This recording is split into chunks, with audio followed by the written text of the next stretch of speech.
Hey everyone, thank you so much for joining us for Texas Right to Life's first virtual celebration of life. My name is Rebecca Lentz and I'm the Development Director for Texas Right to Life. We are praying that all of you are healthy and safe and hopefully getting to spend some extra time with your families. Before we get too far into the program this evening, let's first open with a word of prayer. Please join me. Heavenly Father, thank you so much for today, and thank you for the passion that you have given to each of us for the pro-life movement.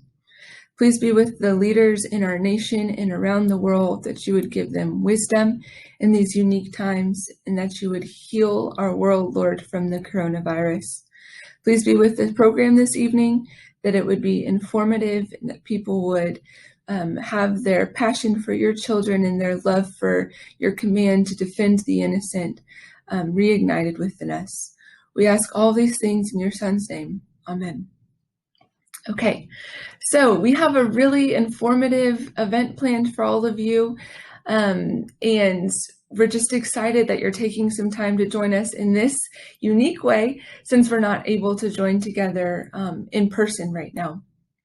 Because of everything going on, we did have to cancel our San Antonio and Permian Basin celebrations of life. And so I wanted to take a moment to thank several of our very generous sponsors of those events. Terry and Tim Dunn and family, Billy Hightower, Mr. and Mrs. Travis McLean, Joanne and Rafael Rodriguez, Amelia and Dick Salisbury, Bubba Salisbury, Jill and Mark Salisbury, Jody and Matthew Salisbury, Jamie and Kyle Stallings, and Diane Zug. Thank you guys so much for your generous financial support of Texas Right to Life and of the pro-life movement.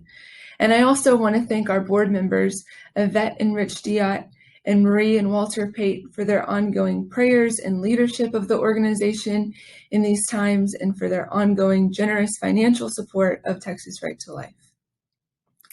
So our first speaker this evening is Katherine Pitcher. Katherine was a Dr. Joseph Graham Fellow for Texas Right to Life when she was at Texas A&M. Now, you guys might remember that the Dr. Joseph Graham Fellowship is a program that we have at Texas Right to Life for college students across the state. These fellows must begin or join the pro-life group on their respective college campus and complete 50 hours of pro-life service work each semester they're in the program. In return, they receive a scholarship from Texas Right to Life every semester. Katherine was one of these incredible leaders when she was at Texas A&M, and after she graduated, she joined the Texas Right to Life legislative and legal teams. She'll be going to law school in the fall with the intentions of working as a pro-life lawyer. Katherine has been working on some really incredible things during the coronavirus, and she's going to share an update for all of you. Katherine, what have you been up to? Good evening, everyone. My name is Katherine Pitcher, and I work in the legislative and legal departments here at Texas Right to Life. I'm honored to be joining you all for this virtual celebration of life. I'm thankful we have these types of online resources to stay as connected as we can, even in the middle of a pandemic. I'm joining you from here in my home office, where I have been blessed to be able to continue to work. This evening, I would like to share with you some of the amazing ways that I have personally seen your support advance the pro-life movement through Texas Right to Life. And of course, I have to start with the Dr. Joseph Graham Fellowship for College Pro-Life Leaders, because without the fellowship, I would not be here talking with you today. I joined the fellowship program as a junior in college and the newly elected president of Pro-Life Aggies at Texas A&M University. The training I received helped prepare me for the many challenges which would come my way as our pro-life club worked to change the hearts and minds of our fellow Aggies. That year, our group was able to raise over $30,000 for our pregnant and parenting student scholarship and award 14 total scholarships. One of those scholarship recipients was Victoria Avalar. At 19 years old, as a single full-time student, she found herself unexpectedly pregnant.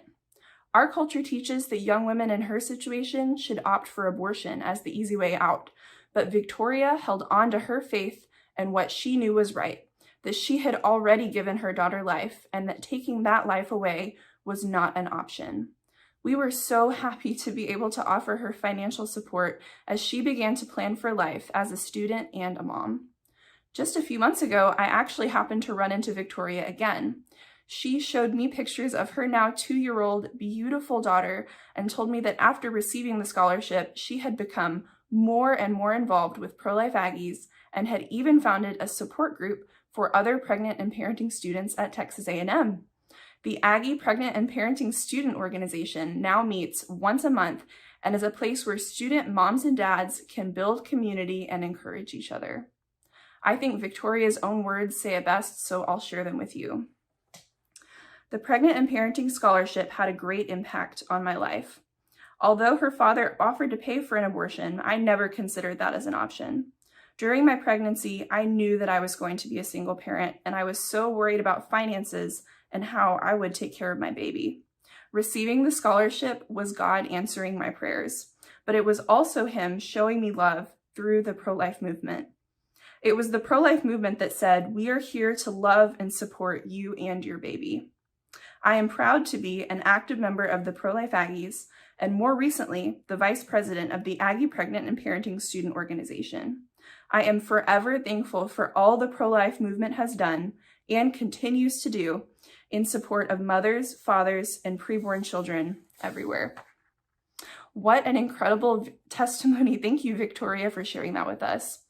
I am so proud of Victoria and so thankful for the resources, support, and training provided through the fellowship program, equipping the members of our pro-life group to effectively minister to our fellow Aggies. A few days ago, Texas Right to Life did finish interviewing fellowship applicants and is proud to select 8 brand new all-stars to the program. In addition to these fellows going to support campuses like Rice University and UT Austin, one fellow will mark a brand new school for the fellowship, the University of Texas at Dallas. Please pray for these students as they go through training this summer and prepare to launch their pro-life efforts in the fall. In other news about our education efforts, Texas Right to Life hosted our 7th annual Boots on the Ground pro-life conference this past January. Supporters from all over Texas came to learn from expert pro-life speakers for the weekend and to commemorate Roe v. Wade by marching to the Texas Capitol. You and your family and friends are invited to come to next January's conference to learn how to become the best pro-life activist that you can be. Now we'll go over some pro-life legislative updates. After graduating from Texas A&M, I joined the legislative department at Texas Right to Life full-time, where I became a member of our pro-life lobby team during the 2019 session of the Texas legislature. I have also had the opportunity to be able to contribute to our legal department, where I have been learning to advocate for and minister to patients in Texas hospitals who are experiencing a denial of their life-sustaining treatment. You'll actually be hearing more about this part of our mission soon from our General Counsel Emily Cook. Unfortunately, this past legislative session ultimately ended with no bills passed that stop abortions. In response to this failure, pro-life citizens around the state have been passing ordinances at the local level to make their cities sanctuaries for the unborn, and the Texas Right to Life legislative team has been supporting their efforts. One of my favorite parts of my job over the past year has been traveling to towns like Gilmer and Rusk in East Texas, and Big Spring and Abilene in West Texas, and seeing the level of passion and dedication from their citizens about creating safe havens for preborn children. I have truly seen the Holy Spirit moving through the people of towns across our entire state, emboldening them to stand up in defense of the most innocent. 12 cities so far have passed ordinances that ban all abortions within their city limits and preemptively prohibit any abortion clinic, like Planned Parenthood, from setting up shop to profit off of killing their preborn citizens. It's so good, you guys, to see how the Lord is working through the actions taken in city council chambers, and how He's also working even and especially during this pandemic. Of course, the abortion industry is still relentless in their attempts to profit off of killing preborn children. You may have heard that one of the actions Governor Abbott has taken to respond to COVID-19 has been to prohibit all elective medical procedures for about the past month. He did this because there were significant concerns about being able to conserve the amount of personal protective equipment for medical professionals on the front lines who are treating coronavirus patients directly. Well, immediately after the governor issued his order, our Attorney General, Ken Paxton, clarified that the abortion industry is actually not exempt or above this restriction, that they have to follow the rules just like every single other medical practice does.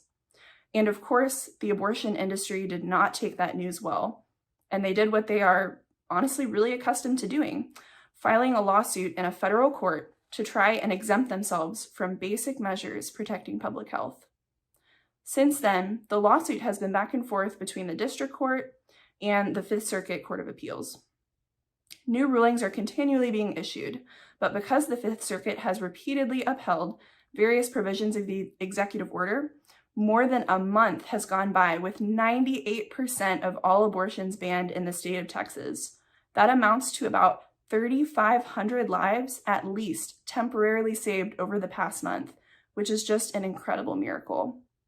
In the middle of a really uncertain time for both our health and our economy, it's been so encouraging to have some good news that at least preborn children have been temporarily spared from abortion.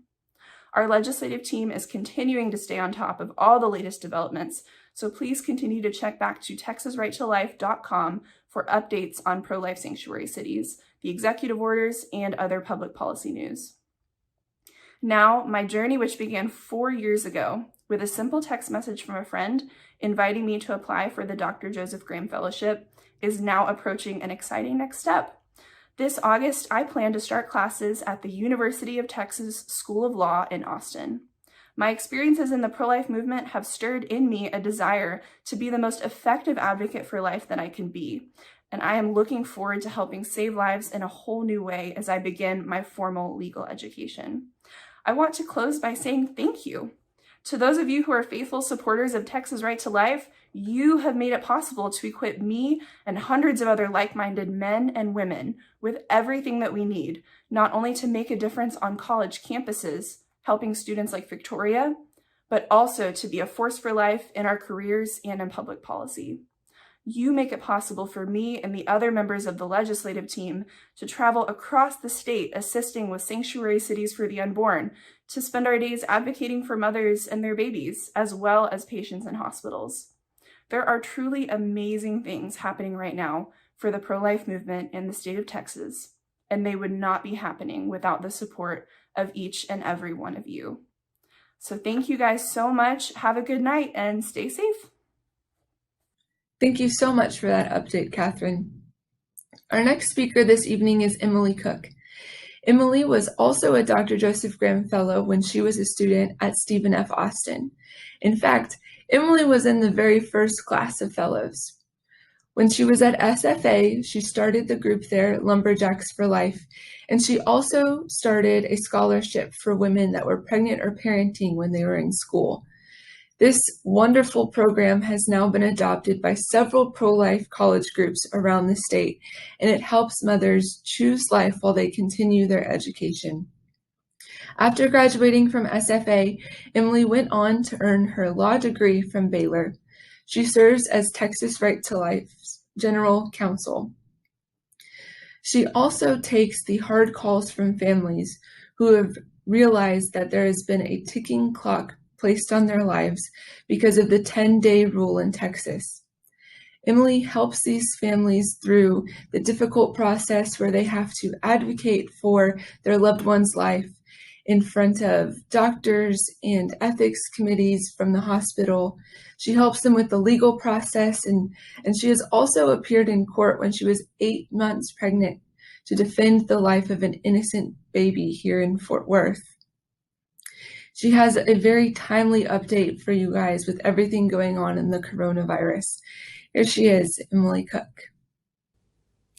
Thank you for that kind introduction, and thank you to each of you for tuning in tonight.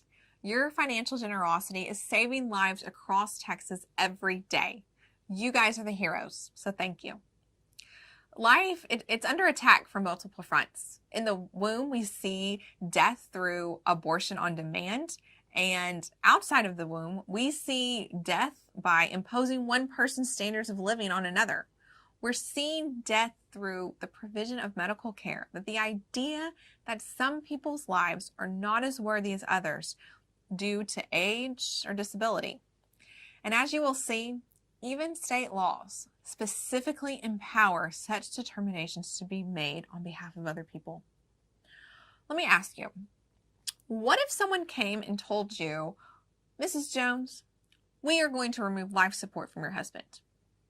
What if someone came and told you, Mrs. Jones, we're going to remove life support from your 5-year-old son? Or what if someone came and said, Mrs. Jones, the committee decided to end the dialysis treatments for your 75-year-old mother? I'm sorry, what? Who? Who is making this decision? I don't agree with this. I should be making that decision. Those are the thoughts that would be running through your head if you were Mrs. Jones.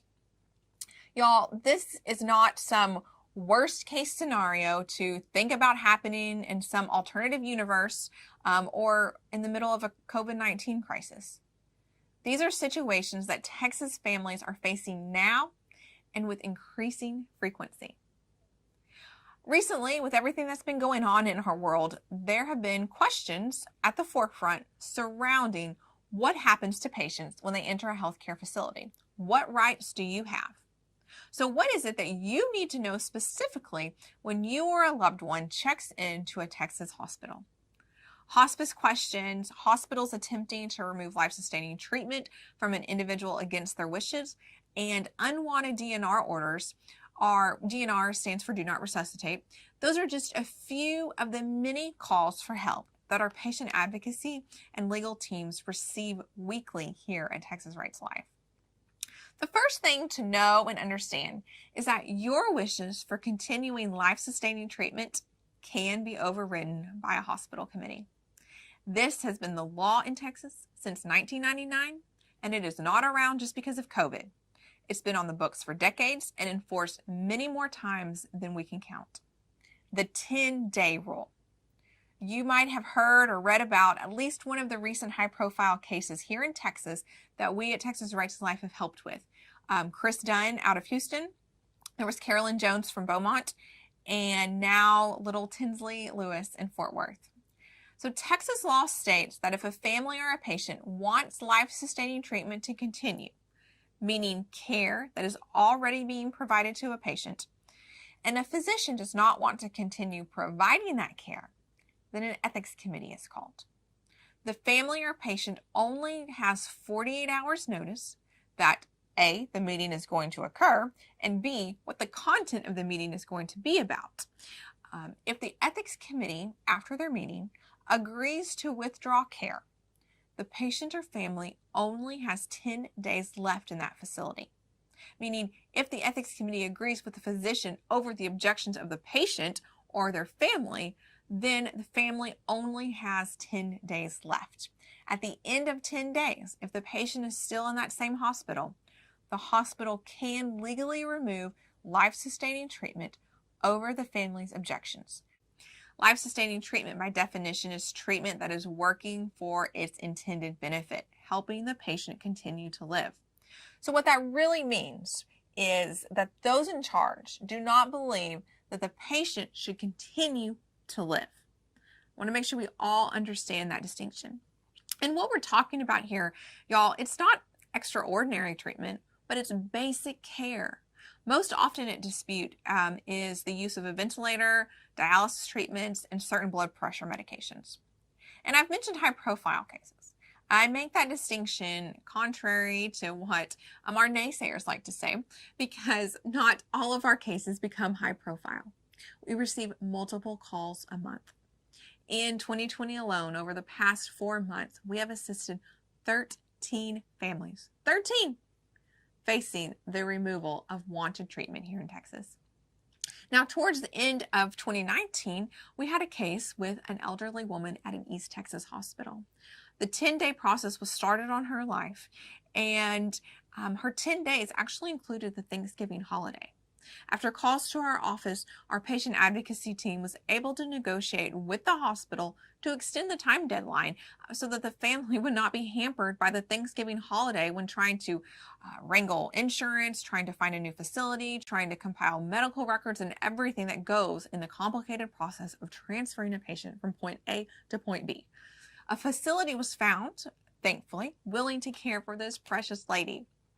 But then a new problem popped up. So her insurance carrier would not cover the cost of transporting her from the current hospital to the new facility.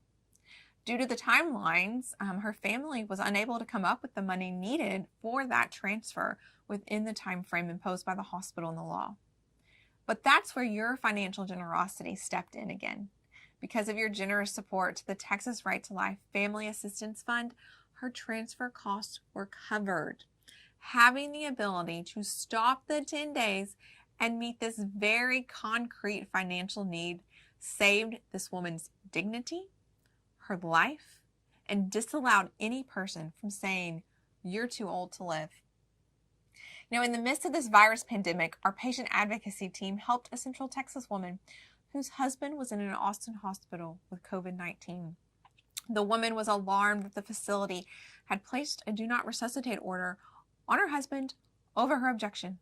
Such actions are now blatantly against Texas law, but frankly, we expected an increase in fighting these battles due to the coronavirus anyway. But after serious consideration, due to what it's like to walk into a COVID hospital, one of our patient advocates volunteered to escort the patient's wife to the hospital, help sort out the DNR saga, reminding and providing paperwork to the hospital that it is indeed against state law to place a do not resuscitate order on a patient over their objections or the objections of their surrogate decision maker. The hospital backed down, and now today he is being weaned off the ventilator, weaned off his meds, and is recovering.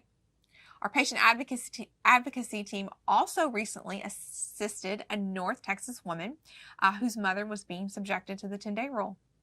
Once again, after serious consideration and understanding the risks involved, 2 of our patient advocates traveled to attend the ethics committee meeting at the hospital. The physician, who did not want to continue providing life-sustaining treatment to the patient, did not even show up at the meeting, and our team was kind of dismayed to learn that he was not even treating her anymore, yet the ethics committee was still going through the process to end this lady's life.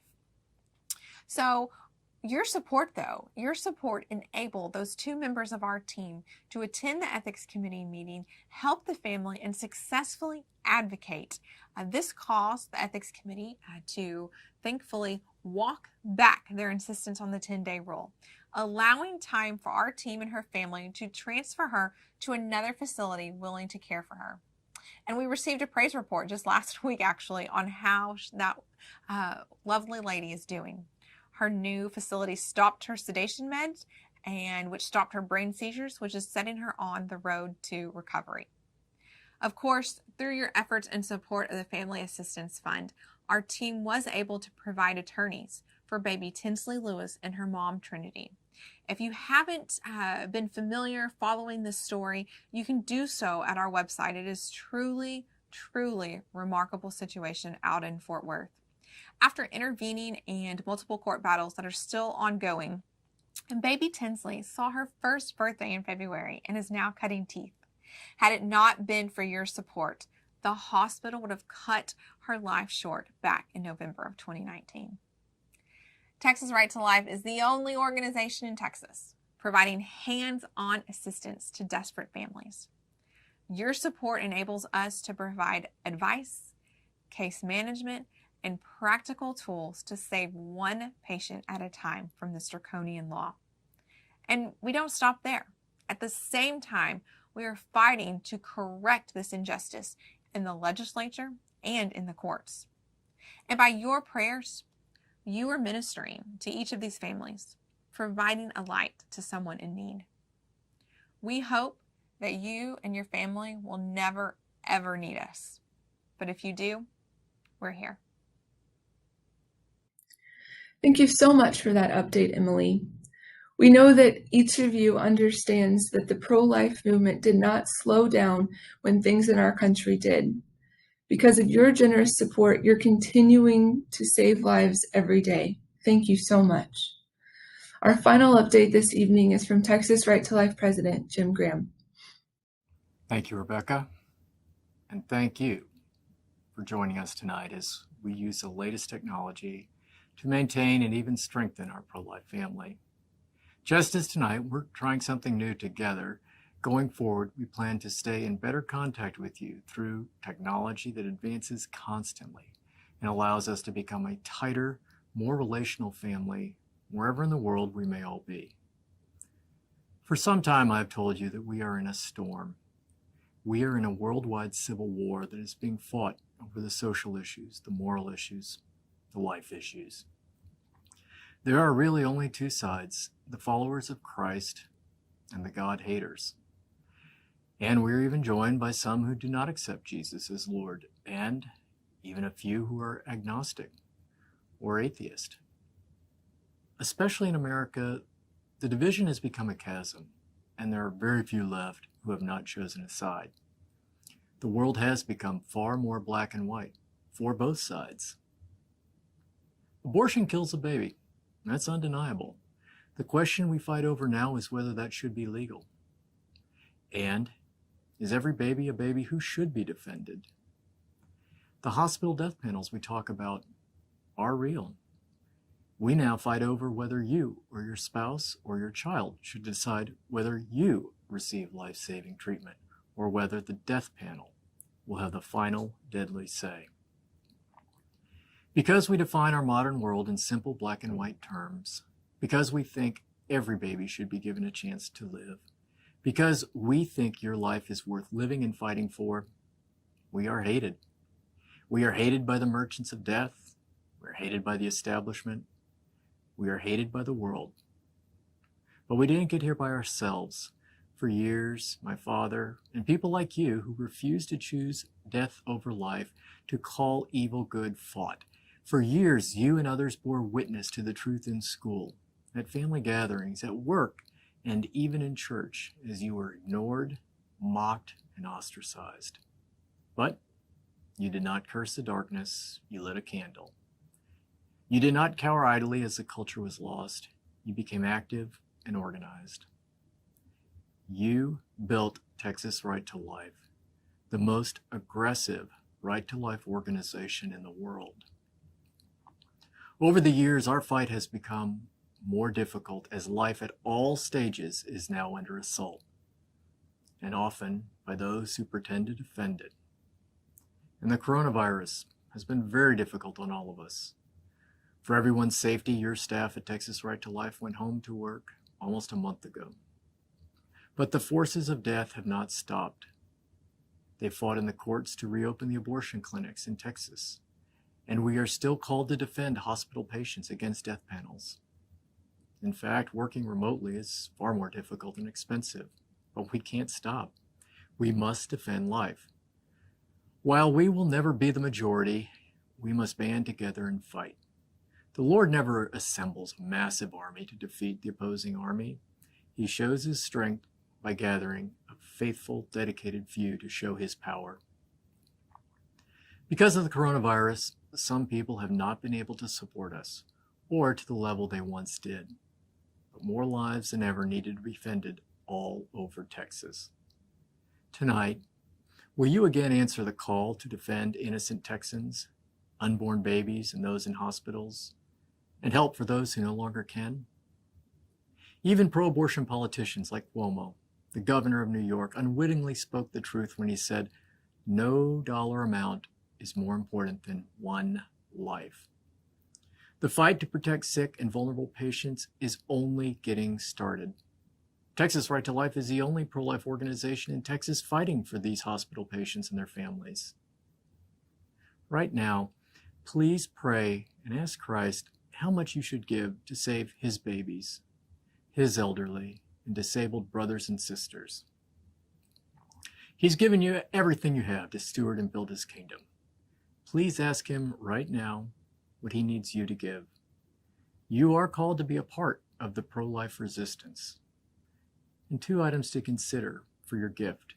If you can give to our committee, the Texas Right to Life Committee, which is not tax deductible, that is where our gifts are the most needed. Also, please consider also making a monthly gift. So right now, if you would press the initial gift to make your initial gift, and then if you can make a monthly gift online of $25 or more, or a one-time gift of $300, we will send you as a thank you the Texas Right to Life Resistance t-shirt for you to show the entire world that there are people like you who will boldly declare the truth and build the Texas culture of life, and that you are not afraid to fight for Christ and his babies. As you fill out your gift form, again, please, I ask you to make an initial gift and a monthly gift. I want to thank you for joining us tonight. You are the pro-life resistance, and we are proud to fight with you. Thank you. Thank you for that update, Jim, and thanks to all of you for joining us this evening. We hope it was an encouraging and informative event and provided a nice break in your week. Don't forget, you can give your life-saving gifts at the link located just below me. Even though our staff are all working remotely right now, we're still gathering together virtually every day to pray for each of you in the success of the pro-life movement. Please stay safe, stay well, and have a great evening. Bye-bye.